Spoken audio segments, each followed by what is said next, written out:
Hello students, welcome to Shiny Max. 9ஆம் வகுப்பு எடுத்துக்காட்டு 7.15 பார்க்கலாம்.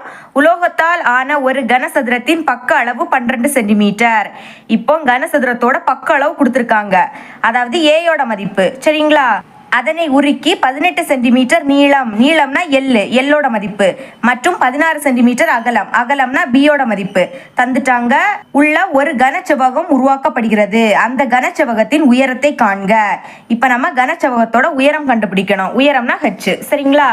அதாவது என்ன கொடுத்துருக்காங்கன்னா, இப்போ ஒரு கனசதுரம் இருக்கு, இதை உருக்கி கனச்செவ்வகமாக மாத்துறாங்களாம். மாற்றும் போது இப்போ இந்த கனச்செவ்வகத்தோட உயரத்தை கேட்குறாங்க, ஹெச்சோட மதிப்பு கேட்குறாங்க. சரிங்களா? இங்கே நீங்கள் ஞாபகம் வச்சுக்க வேண்டியது என்னன்னா, இதை உருக்கி அதை வேற வடிவமாக மாற்றினா கூட அதோட கன அளவு மாறாது. கனசதுரத்தோட கன அளவும் கனச்செவ்வகத்தோட கன அளவும் சமமாக இருக்கும். இதை வச்சு தான் சால்வ் பண்ண போகிறோம். அதை தான் எழுதியிருக்கேன். கனச்செவ்வகத்தின் கன அளவு இஸ் ஈக்குவல் டு கனசதுரத்தின் கன அளவு. Okay, formula எழுதிக்கலாமா? கனச்செவ்வகத்தின் கன அளவு கண்டுபிடிக்க கூடிய formula L × B × H is equal to கனசதுரத்தின் கன அளவு கண்டுபிடிக்கக்கூடிய ஃபார்முலா A³. மதிப்பை பிரதியிடலாமா? பாருங்க, எல்லோட மதிப்பு 18 சென்டிமீட்டர், அப்போ 18 அப்படின்னு எழுதிக்கலாம். பியோட மதிப்பு 16 இன்டு ஹெச்சோட மதிப்பு தெரியாது, அதை தான் கண்டுபிடிக்கணும். அதனால அதை அப்படியே வச்சுக்கலாம்.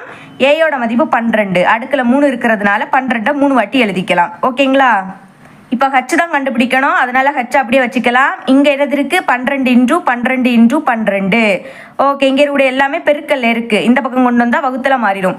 அப்போ டிவைடர் கீழே எழுதிருங்க. 18 × 16. கேன்சல் பண்ணலாமா? இதுவும் இதுவும் 4ஆம் வாய்ப்பாடு கேன்சல் ஆகும். 4 3 12, அப்புறம் 4 16. இனி இது ரெண்டுமே 3ஆம் வாய்ப்பாடு கேன்சல் ஆகும். 1 3 3, 6 3 18. இனி இது ரெண்டுமே 6ஆம் வாய்ப்பாடு. 1 6 6, 6 12.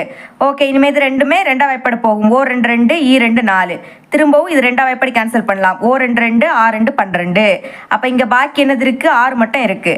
அப்போ ஹெச்சோட மதிப்பு என்னது? 6. எல்லா அளவுமே சென்டிமீட்டர்ல கொடுத்துருக்கனால இதை நம்ம சென்டிமீட்டர்ல எழுதிக்கலாம். அப்போ சென்டிமீட்டர். ஹெச்சோட மதிப்பை ஈஸியாக கண்டுபிடிச்சிட்டோம். ஓகே, ஃபைனலாக ஆன்சர் எடுத்து எழுதிருங்க. கனச்செவ்வகத்தின் உயரம் இஸ் ஈக்குவல் டு 6 சென்டிமீட்டர். இவ்வளோ தான் இந்த சம். இது உங்களுக்கு கிளியராக அண்டர்ஸ்டாண்ட் ஆயிருக்கும் நம்புறேன். தேங்க்ஸ் ஃபார் வாட்சிங்.